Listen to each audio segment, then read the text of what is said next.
Afternoon, all eyes on the City ground as Liverpool arrive at Nottingham Forest with a couple of changes from Arne Slot. Back come Ryan Gravenberch and Hugo Ekitike into the starting 11. Curtis Jones and Federico Chiesa, those to make way. It's a tough test. It is a team that Arne Slot has yet to beat and have got issues of their own, but Liverpool on the front foot for the first time in a wee while. As for Forest, Vitor Pereira is the latest man in charge, the fourth permanent boss this season. Started well at Fenerbahce. Can he repeat the trick? He tends to create a new bounce as a manager. We will hope that is not the case over the next couple of hours. It is a 2 o'clock kickoff under, at the moment, blue skies at the City ground. We'll have live audio commentary of all the action on LFC TV, all red video and the match centre. So welcome along. As you can see, I've got the dynamic duo of Ronnie Whelan and Gary Gillespie along for the ride. We'll get their thoughts very shortly, but let's go pitch side to Nottingham and put all the detail on that team news. Peter McDowell standing by. Afternoon, Pete. Yeah, afternoon, Matt. Afternoon, all. Yeah, 4 changes last time out against Brighton, but key to this is that Liverpool are really well rested and will be the other side of this fixture as well.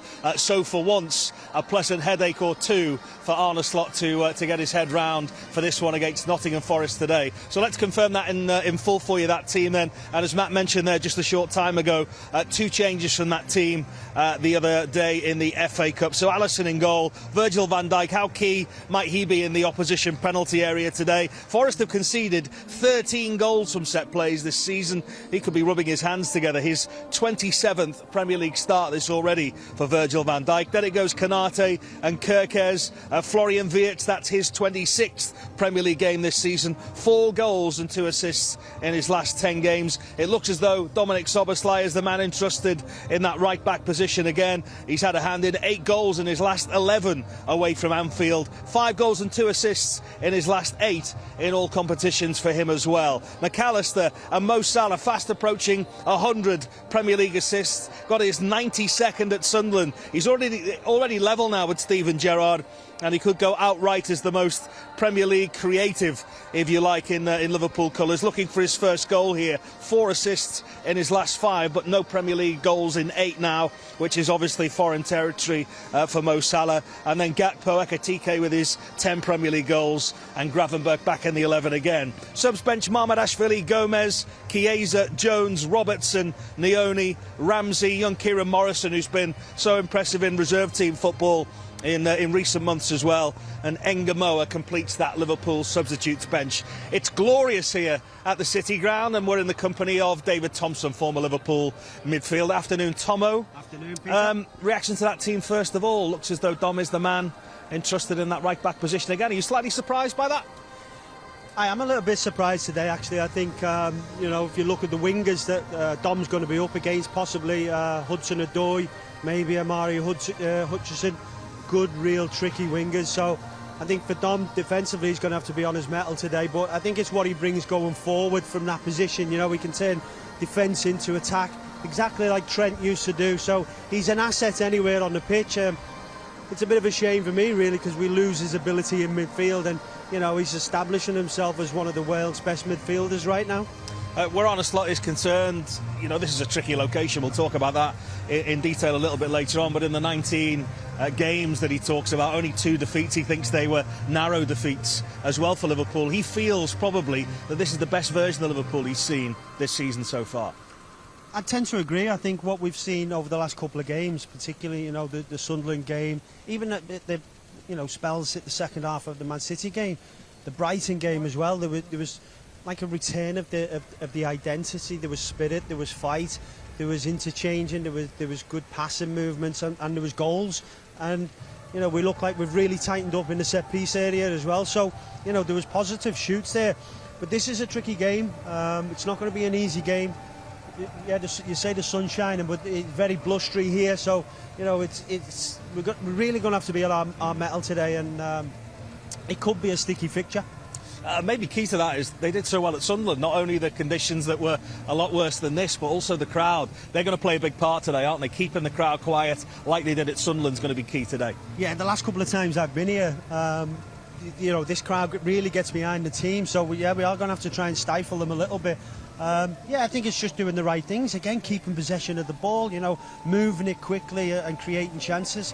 It is going to be difficult. Obviously, they've got a new manager, and we will talk about that in a bit shortly. But it's not an easy place to come. It really is. I mean, you look at the pitch here, it's fabulous. It's perfect for football. So I hope we get it down on the floor and move it quickly this afternoon.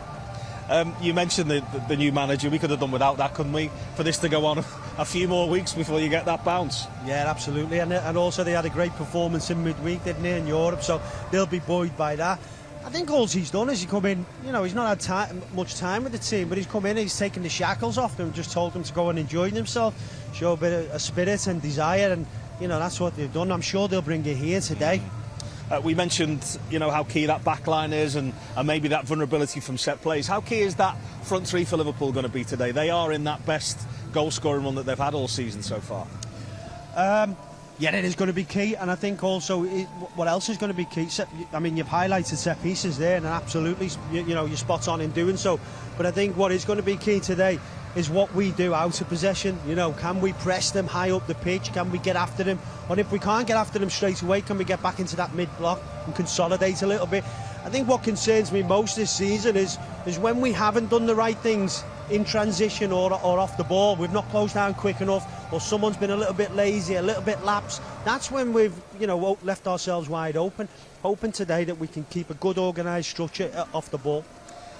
And it will feel, if they come here and get a win in a place that is so difficult, that it will feel a bit like momentum. That is football's magic potion, isn't it? If you can get momentum, that little bit of a bounce going, and this is the business end of the season now as we look to secure Champions League football again. Yeah, we've had, you know, even last week when we got the result at Sunderland, that was on the back of us getting an opportunity, from Chelsea slipping up, from Man United slipping up. We've seen the same yesterday with Chelsea as well, and Brentford. So, you know, the opportunities are presenting ourselves, and it's whether we can capitalise on it. You know, we've got some good fixtures coming up that you'd hopefully think that we could win, and the tough fixtures more towards the back end of the season. So, obviously, you know, the opportunities are presenting themselves for us. Can we take them? Can we start scoring some goals? Because that's, you know, it looks like that's what we're going to need. Our goal difference could do with a little bit of a positive boost starting today. And we will get into Nottingham Forest and how they look, just to tell you that they are unchanged from the other night as well. So almost straight off the plane into this one this afternoon. We'll be back to discuss Forest in the next couple of minutes for you. Thanks to Pete and to Tomo for the moment. Yes, as Peter says, Forest unchanged, and we'll put a bit of meat on those bones. But Ronnie, Gary, from your point of view, is it the right team from a Liverpool perspective, do you think? I just find it a little strange that the player of the season so far for Liverpool this year is not in his favourite position, which is in that midfield area where he does make things happen. Someone mentioned he can make things happen from full-back. The manager will pick the team he thinks is strongest for that game, and he's gone with him at right-back. I'd rather have him in midfield. He's been magnificent this season in there, but he's also done well when he's gone to right-back. Yeah, he needs a right-back. I suppose there is Curtis Jones, who did pretty well there last week. There is also Joe Gomez. Yeah, I mean, I think there's Joe Gomez. I think Joe Gomez would certainly be the one that I would play in the right back position and allow Dominic Szoboszlai to play where he wants to play and be more influential where he does play in the middle of the park. He might like the balance with like McAllister and Gravenberch. I'm not 100% sure if that's the best combination that we've got. But it is a little bit of a loss for me when you play like Dominic Szoboszlai at right full-back. I just think that you've got to utilise, I mean, it's the old adage, isn't it? Round pegs and round holes. Yeah. And he's certainly not a right full-back, albeit he can fill in there. But it's a strong side. It's a team that have done well in the past. So against a Nottingham Forest side, that will cause us problem because they do like to play with wide players, get the ball into the box and ask questions of your two centre-backs. Yeah. And when you look at the bench as much as the starting 11, it's not the deepest, is it? Clearly injuries. I was just saying that to Gaz before we come on there. You watch Arsenal, you watch City, and they can, on the bench, that have 7 or 8 that can come on and change things. And you look at ours, and there's only Chiesa and Gomez, and it's not the same. Yes, we've had injuries. We need everybody back, and I'm sure the bench is going to be an awful lot stronger when everybody comes back. It was a strong bench early on in the season. but I think just missing out on a few players that can make changes on the pitch when the game is going against them. Yeah, and I think what you see nowadays as well, it's not about the starting 11, isn't it? It's about the impact players that can come on and make a difference late on in the game. And we just don't have that strength and depth at this moment in time, obviously with injuries and what have you. So yeah, it's a little bit of the threadbare on the bench, but hopefully we can get the job done without them. Well, indeed. I mean, Forest proved that, it feels about 10 years ago, but it was actually Nuno's Forest that came to Anfield last season and brought on their finishers, their wide men. Hudson-Odoi, I think, got the goal that day, and they've got wide skill and one-on-one pedigree, haven't they, in Hutchinson and Hudson-Odoi from the start today. Tomo talked about it on just a bit earlier about wingers being up against the buzz line. Now, I wouldn't have any worry about a winger being up against the buzz line. He can defend and he's very, very quick. He gets around. The only thing that would be, if I wasn't a Liverpool player, the only thing that's going through my head before this game is getting beat 3-0 at Anfield. And that would really, really get me going on before a game. We got beat by Coventry one year, 4-1 or something. The only thing I talked all season, I want to get back at this one. I was talking about it last week at Man City game, but that was revenge also, which we didn't get. No. The two worst performances, Man City and Notts Forest.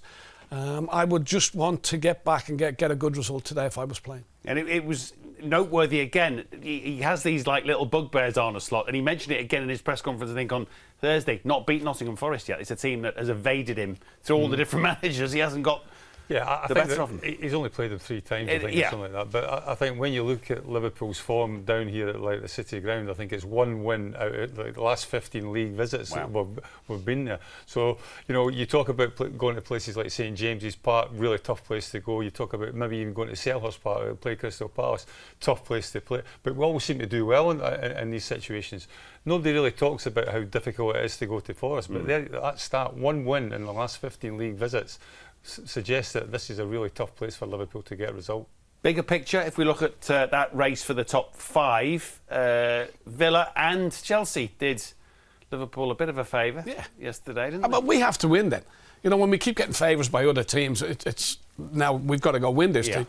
And it's unfortunately it's not happened a couple of times when the likes of United or Chelsea have dropped it and then we lose as well. That needs to be sorted out, and starting today would be absolutely tremendous with a big win here. I think all the Liverpool fans are looking at the fixtures coming up for us, isn't it? You think West Ham, Wolves, Nottingham Forest, Tottenham Hotspur, who can't can't buy a win, can they? No. And you're thinking, whoa, this if we can just put a string of 4 results together, but we've not been able to quite manage that so far this season. Hence the reason we find ourselves in the position. So Chelsea have got a hard run. They have. Arsenal away, Villa away, Newcastle home, Everton. It's our fixtures look the easiest, if you want to call it that, but we know they're not all easy. But this Premiership it can go anyway, can't it? Really? Yes. It can, indeed. Obviously, Manchester United are at the Hill Dickinson tomorrow night, which hasn't been that happy hunting ground for Everton, yet strangely they've been better away than they have at home, and United have definitely found something under Carrick. So it's a race, Gary, isn't it? It's going to need points. Yeah, it definitely is. I think it always kind of pans out this way. I think we saw... Was it last season that Forest were up there for a long spells of the season and then just dropped out of it? I can see Villa maybe doing that this season as well, albeit they've played really well so far. But I don't know if they have the pedigree to maintain that. So it's all to play for, and as it really is in Liverpool's hands, you've still got Chelsea to play at home. I think we've got obviously to go to Old Trafford, which is never an easy place to go, but it's in our hands, I think, to still finish in these Champions League positions. Well, and the opposition today, in this kind of slightly strange period, new manager, but they're in a Europa League that they could think about going very deep in, and yet they're in a relegation fight, aren't they, in the Premier League? Yeah, it's amazing that they are in a relegation fight.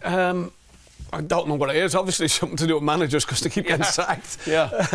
But it's not one we wanted, really, was it? On a new manager coming in, it always gives somebody a lift, doesn't it? Players get lifted. We'll show this new manager we're better than what we showed under the last one. But they are, going back a million years when Man United got relegated. That Man United can't get relegated. That doesn't happen.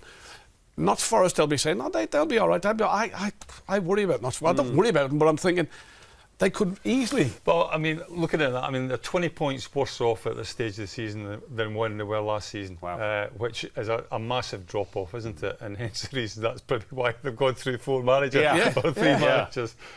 So, I mean, they're in a dogfight, and whether they get out of it or not, I'm not 100% sure they will. Well, they and Tottenham will be looking over their shoulder, won't they? You talk about teams too big, too good.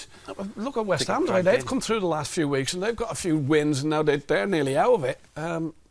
So it's hugely important for Notts Forest today. Yeah, it is. It is. And beware the team that is desperate, would you say? I think the one thing, I mean, I think the boys hinted at it there as well. Pereira has that kind of bounce back kind of thing, bounce from the new manager. I think we saw him do that at Wolves when he came in and really helped them out, won a few games, got them out of the relegation area. And you can maybe see him doing that with Nottingham Forest as well. I think he's one of these managers that believes in camaraderie, team bonding and spirit. And when you're at a club like Nottingham Forest or in a position that they are, that can count for a lot, the spirit of your individual players and what have you. And from the experience you've both had, going away to a tough place in Istanbul on Thursday night and getting a good result, I mean, is that a double-edged sword? You've got no time, and you might feel a bit knackered, but you also will be buoyed by what you did on the pitch. It's great that you win the game, and then you come back and everybody feels good, don't they? They've gone and won it, but you're still not travelling, and Liverpool have had a week off. They've been able to get a little bit of a rest. Some players went away. Then they come back, they'll do everything they had to do. They don't often get this much time, Liverpool, but they have, and hopefully they've used it to good effect, and they get it going early. If you can go at Forest early, get at them and really, really cause them major problems. That'll be a huge help to us after that long trek. I think when you look at Forest's season so far, the best performances have come in Europe. I think Sean Dyche's first game was against Porto, which they won 3-0. And they've had some really good results in the European competitions. It's obviously not mirrored itself in the Premier League, but they have got decent players. Yeah, all of course, as we all know, they came to Anfield and did a number, didn't they, under Sean Dyche? Right, sprinklers permitting, I think we can go back to the pitch side position for Pete and Tomo to talk us through that Forest team. Are you keeping dry, boys? Just about keeping dry, Matt, in familiar territory for both of us on the bench. You see what we did there? 72 hours between what Nottingham Forest were experiencing under their brand new manager, so little time on the training pitch, little time between the games as well. And what is key today, Victor Pereira thinks, is that the fans' energy will be so important to them, because he's gone with exactly the same team that was so successful the other night. So let's confirm that team in full for you. And it's another new goalkeeper for them in the form of Stefan Ortega. Like managers, they've worked their way through goalkeepers. 4th they've used this season: Matt Sells, John Victor, Angus Gunner, now him, Ola Aina back in the side again, Nico Williams the other side. 33 games Nico Williams for Liverpool. He's been a great signing. He's part of their senior players committee now at Nottingham Forest. Got his first goal for them at Anfield, you might remember, at the end of the 22-23 season. And then it's Milenkovic Murillo, who's back in the team, scored in that 3-0 win at Anfield, you'll remember, in November, scored the opener on Thursday night. That was a cracker. Looks an absolute snip at the 10 million that they paid for him. And then Elliot Anderson, the player that's won the most fouls against him in the Premier League. 59 fouls he's drawn so far this season. Just one set of really impressive stats where he is concerned. Ibrahim Sangare, and then it's Amari Hutchison and Callum Hudson-Odoi, the 2 wide men, and Gibbs White in the 10. He also scored in that reverse fixture. Their top scorer with 7 got 1 of the 3 in Istanbul. And Igor Jesus, goals have been a problem, but they've not scored in 12 games. Only bottom side Wolves have a worse record in Premier League football, but he was a scorer as well on Thursday. 7 goals in Europe now for him as well. David Thompson is alongside me here. The sprinklers are still around, so we will stay mobile here, Tomo. But Liverpool are so used to that quick turnaround. It's not Forest's turn this time. And you think about it, playing Thursday night, probably would have flown back Friday. Very little time on the training ground, or for him to almost give him that plan as to how he wants that team to play under him now. Yeah, I think it's all it is for them really is just a bit of recovery, isn't it? And like you just said, he's had no time really with the team, with the squad. But I think it's just to embed the basic principles of what he expects, really. You know, he spoke about it in his programme notes there. He wants to see some spirit, some desire, some organisation off the ball, and to go and enjoy themselves. You know, he encourages them to play in 1v1 situations. He encourages them to go and enjoy the football and play with freedom without the ball, but obviously with the ball, but without the ball he expects them to get back into a nice strong structure, which is normally about 5 at the back, 4 in midfield, and you know, as that striker dropping in just to make it a little bit more solid. So yeah, all his teams are always hard to beat. He's a very experienced manager and he knows what he's doing. He's very relaxed and he's always got that connection with the fans, which is probably why they've brought him in. What will that come to as the players in terms of news then, when they've been so used to playing under Sean Dyche and Dycheball, to have a manager coming in saying, go and express yourselves, go and enjoy yourselves, go and play again? Well, I think that was the problem with Forest, wasn't it? It almost become a little bit dull and boring, and you know, there was a bit too pragmatic, too much to think about in possession and too much to think about out of possession. And football's about instincts, about him playing with freedom, with a smile on your face, and I think that's what this new manager's done. You know, and the way they played in midweek against Fenerbahce, they were fantastic. It was 3-0, but it could have been 5 easily. They've drawn 3 on the bounce as well, Notts Forest here. The last time they went 4 on the bounce drawing games, they went down. When you think about almost the G-force of their success in the Premier League has been their home form, they need to get back to that, don't they, quickly, if they're going to stay away from danger? They do, and to be honest, I'm really surprised that they're down where they are. You know, in 4th position, 2 points above the relegation zone. It's the quality that's in this team, the quality that's in the squad. You know, the money that's been put in from the owner. I think he's probably disrupted things himself at times. You know, being a bit over emotional and sacking managers. But I think it's you know, it shows you the problems that Forest have had and why they're down there. You know, they've not had that stability themselves as a football club, but they are a quality side, and they need to be very careful because they are in a relegation fight. It's serious there. If you look at the way the form of all the teams around them now is picking up, West Ham, Leeds, you know, they're all touching a bit of form. You live in this area as well. You know, these are 2 iconic football clubs. I mean, listening to Gary and Roddy talk in the studio there, Liverpool denied them plenty of times, didn't they? But they don't like Liverpool, do they, in this part of the world? No. What is all that about? Well, I'm not entirely sure where that dislike comes from, but you know, someone told me a local told me that the rumour has it Marinakis is a big Liverpool fan, so I'm sure their fans won't be happy to hear that, will they? He won't be today, and he needs to buck the trend as well. Victor Pereira, when you look at the stats of managers that have lost their first game in charge of Nottingham Forest, the last 6 have lost their first one. You go back to the days of Harry Bassett, who last bucked that trend, so he'll be really hopeful he can get that new manager bounce from his players here today. Good research. Very good. And expect no less from Pete and, of course, from Tomo. We'll be back and forth to the City Ground throughout the afternoon here on LFC TV and All Red Video.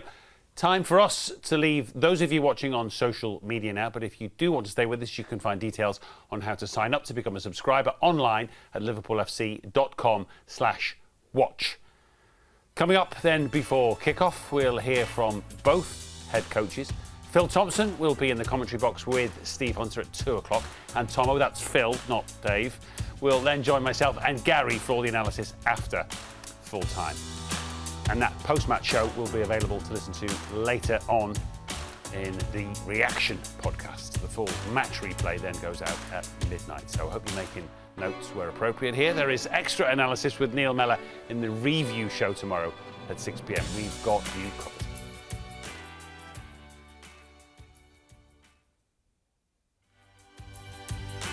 So Liverpool looking to make it 3 wins on the bounce this afternoon. Not done that for a while. They, of course, responded to defeat against Manchester City with impressive wins at Sunderland and at home to Brighton in the FA Cup. After suffering the agony of a late defeat against Manchester City at the weekend, they need to start with a win at Sunderland this evening. And that's not easy. Sunderland have been pretty imperious here so far this season. Alistair, that's Wirtz, good save.